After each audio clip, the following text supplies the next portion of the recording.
Hey guys, it's your boy. We're back with more Marvel Future White content. Today we're talking about the character building and the small pillars which you can actually build your foundation for your characters for, and it will work for probably 99% of the characters, because except some there are always exceptional cases, but the main basic idea about the character building is the same. Now character building has certain parts of fit, and it is impossible to include all the things in the single video, or even if it's possible, it will actually not be able, I will not be able to convey all the information required at a single pinpoint, right? So I'm just talking about the stats priority right now for the character building, like which character stats you should be working on for your characters to perform well in both PvE and PvP game modes. Now a few things, and actually a lot of things sometimes change from when you go from a PvE game mode to a PvP game mode for a single character.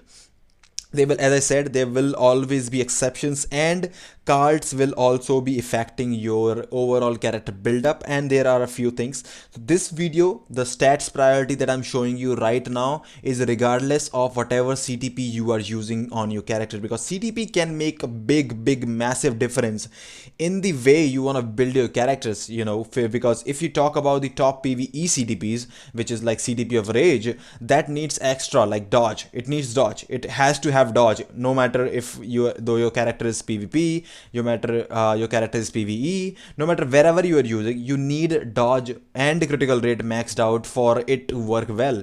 And same thing goes for regen. You need as much HP as you can on your character, along with some dodge to actually for that character to survive as well. So there are multiple thought process that you can do. There are multiple ways to build a single character, but I think the way I try to build my character is as shown as for you. So I'm just gonna take the example of my Iron Man, which I don't use anywhere else, but yeah, he looks epic. He's crazy. He looks great. So I have a critical rate and 200% damage proc. So of course I'm not talking about the custom gear. So if I just go for the stats, I would say for PvE game modes, get your max skill cooldown. Get at least max, or get at least really close to skill cooldown, because skill cooldown should be the highest priority, actually more than attack sometimes, because if you don't have skill cooldown, you cannot really make the most out of your character. Some characters, actually sorry, most characters rely on particular rotations of the skills that you use, whichever they have, like five or they have 6 skills, whatever they have.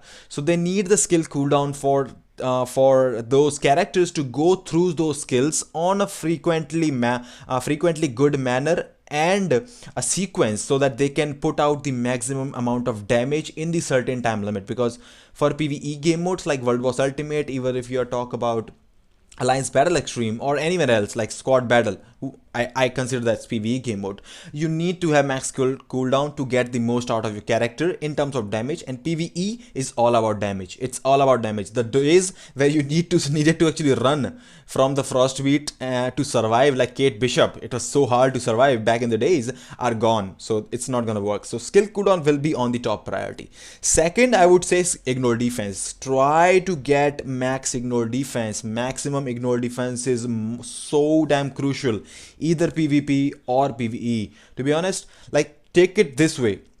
So maximum cap, I will just go for a character which I have max skill cooldown for already, which I think I have for Doc Strange as well. So right now, maximum ignore defense that you can get on your character is 50%.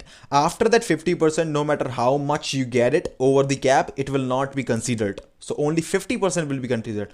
So take it like that. You are ignore defense. It's ignore defense. You are ignoring 50% of the defense from the enemy, whether it is the boss or your squad battle enemy or your world event enemy sometimes, and ABX of course from the Frostbeat. So whatever enemy you have, you are ignoring the defense of that enemy by 50%, right? So take a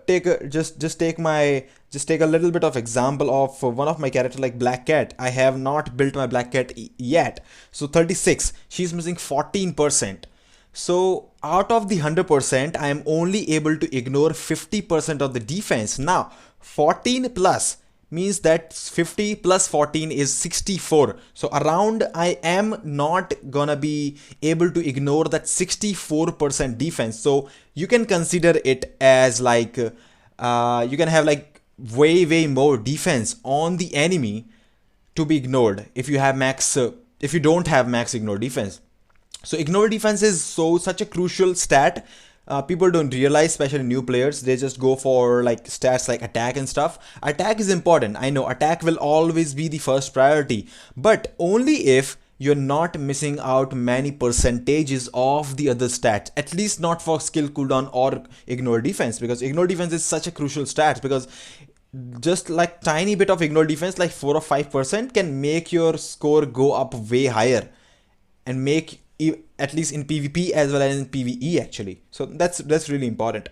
After the ignore defense, a lot, like totally, I'm not even kidding right now, 70% of the player base, and I would say 80% of the players actually ignore attack speed. They don't even know the value of attack speed, and I did not either. I don't blame you guys. I don't blame you. When I started, I did not even think that attack speed was so much important. Now, if you go through any of my ABX characters, I'm talking specifically ABX for now because we are talking the PvE builds. You go to any of my characters, like it's 117, but Doctor Strange gives has 20% here. You go and check out any of my character that I use for ABX, you will find that I have almost maxed out or really close to maxed out attack speed on every single of those characters, because attack speed is such a crucial stats on any of your characters, be it PvP or PvE, which is because, and especially for some character like chain hit characters like Cable, if you don't have attack speed, you can just try. You can try for yourself. You try your Cable with 125% attack speed and then try your Cable with 130% maxed out attack speed. You will see a huge difference. I'm not even kidding, on your Cable build. And especially for other characters as well, you need to go through those skills, and the era of which we were there because we needed skill cooldown and then there was slow skills is gone. Very few characters have slow skills, and slow skills, I mean very few characters, actually a lot of characters have very small cooldown on their skills. So you need to go through, especially when they are tier 3, to use them in PvE game modes, because you need to charge up that tier 3 skill as fast as possible to get the most out of the character, which is only possible if you have high attack speed, because the faster you finish your attacks, the more chances your will be to use that particular skill again, you know, after the cooldown. So those actually work well. After the attack speed, I would say go for the crits, critical rate and critical damage. Now, which one should you be working for? As I said, I'm talking regardless of the CDP. So I would say working on both is the best way. I know critical rate and critical damage. It's a whole new video can be made on critical rate and critical damage itself, explaining the crits individually. But I don't really want to do that. I can do that if you want, if you guys want a separate video for crits, I can do that as well. Just let me know in the comment box. But as I was saying, try to get both the crits up. Now my critical rate is up because 75 is the cap. 75 is the maximum critical rate that you can have, and 200% is for the critical rate. Critical damage, I have it because my custom gear is critical rate, that's why I have it. Although working on them simultaneously is best way. If you have like 200% critical damage, you have like 30% only critical rate, it will give you less damage overall if you compare it to 180 185 critical damage and 140 150 critical rate.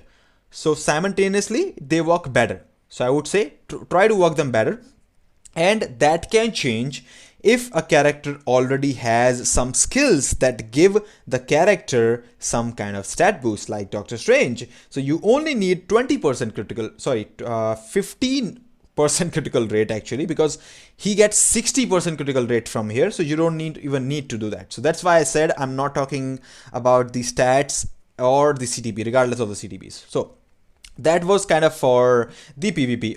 PvE, of course, attack will be always a priority, as I said. For PvE, certain things can be changed. I'm not gonna take too much time because it has already been a long video. So for PvP, I would say go for ignore defense, should be your first priority. And why not skill cooldown? I will explain. Just give me a minute. I will explain why skill cooldown is not such a high priority to work on, at least for maximum. So for Apocalypse, like if I go for Apocalypse, if I build my Apocalypse for PvP, if I actually let me just go for Silver Surfer because I have a region. So if I go here, I have max cooldown, which you should not have, and ignore defense again is gonna be the best top priority. Maybe attack speed or ignore defense. I'm still actually a little bit confused if to which one to put at ahead of the other one, right? So you can say they can both share the spot of first priority and second priority. Attack speed and ignore defense both are super mandatory. Both are the first, both should be your first priority to work on before anything else, HP dodge, anything else actually, because either you need to have more damage, because you need to kill that enemy and you need to at least deal enough damage to win the match. So if you go for PvP game modes like Alliance Conquest, all Alliance tournament players for the top 16, we go in a 3 versus 3 battle. Whoever has the max more HP at the end of the battle, if both the teams survive, wins the battle, right? So there are two ways to do that. First, you can just kill those characters with the power that you have on your cards or your character with the ignore defense included. Or even if you win by surviving the battle, you need to have more HP and the enemy needs to have less HP. So what better will be to actually deal more damage and ignore more of their defenses and deal more damage than they are dealing to you, because most people who are playing PvP will have actually max ignore defense. So you need to counter that as well. So it's really important to have that max ignore defense. Attack speed again plays a vital, like super vital role. I would say more than PvE actually. Attack speed in PvP, you can say is gold. Is a gold that you can have, golden stat that you can have. People don't realize that, and I am saying that this is super crucial. Just take an example of your Jean Grey. If my Jean Grey goes against your Jean Grey and we fight in any PvP game mode, if my Jean Grey lands the 5th skill faster than yours, I am gonna be the one locking locking you down in that guard break, not you. And that gives you more chance to kill you first. Second, to charge up my tier 3 skill. Third thing, give my own characters, all the 3 characters, more chance, or even actually Jean, if you talk about one-on-one, gives my own Jean more chances to deal more damage, recover HP because she has HP recovering skills, and all those factors come into play. So attack speed is super vital and crucial. After attack speed, I would say if you have like max attack speed is good. If you don't have max attack speed, if you are struggling to get it, don't go too much into Urus. Attack speed Urus are the worst Urus to actually put on your character, because they give you around, I think, 1% of just over 1% attack speed per 6-star Uru, which sucks. So do not try not to use attack speed Urus. And for the Uru stats, definitely try to max your attack speed with the uniform options. And if you have like cards, definitely cards are a really good way to get your attack speed up. After that, HP and dodge for the Urus, especially HP and dodge for the Urus are the priority. You can also roll HP for your uniform options if you have them, like them. I have the second and third one rolled, and first is attack speed. So this is how I go, and then dodge, and then all attack. Crits or all attack, you can go whatever way you want to go. So dodge and HP will come into similar circumstances, because I try to get the HP as much higher. And also you can see I have 73.25 dodge, 75% is the best. So try to get your dodge higher as well, because there will be more chance of the enemy missing those attacks. There will not be many attacks that they miss, but if they miss, there will be much more of a chance for your characters to take precedence over their character, using certain skills to lock them out and eventually kill them, or just close the round for you, win the round for you. So that is really important for PvP as well. Of course, I'm not a PvP god, so I'm just talking about through my experience and the friends that I have talked to over these years, and the information that I have gathered. That's why I'm actually saying you. Then, of course, attack and crits. Crits you can go, and then attack. My critical rate and critical damage is still very low on my Jean. I still went for like 2 or 3 attacks, energy attack Urus. I did not go for too much because I want my Jean to survive. There are 2 ways to build your characters, as I said previously. Either build your character to have the power to kill the character, enemy one, or build your character to actually survive the whole fight no matter what the other characters do, definitely cards and build will come into consideration, because if I have like a really poor build, a really superior build gene will kill me anyhow no matter what I do. So I am not talking about player versus player, because it depends on what you have on characters and what you have on cards. But it's really important to understand the key stats that you should be working on for either it's PvE or PvP. Either I'm an ABX player or I'm an AC player, I'm an AT player. Whatever kind of player I am, it is much more important to understand the building process of your characters, by which you can make the most out of your characters without needing to change much, like at least actually negligible in the long run, even if you decide to make that character a better, you know. So yeah, that was all for the video. I just wanted to convey this information. I hope this was, if you guys have stayed this long, thank you so much for staying. I know this could have been boring. I hope this was not as boring as I thought. I thought it would be a boring video. But it's also important to show everyone and tell everyone and actually give I just wanted to give my own tips for every one of you, especially to new and moderate players who are still in the confusion of which stats should they be working on their characters. I will cover CTPs in another video. So just let me know what you think about the video. Let me know what you think about the discussion and the tips and tricks that I just gave you about the character building for the stats priority. If you like the video, definitely give me a thumbs up. Comment down below what you think about the video. Share the video if you like it with your friends or anyone if you think this video can be helpful for them. And as always, if you like the content, I hope to see you again. Take care. See ya.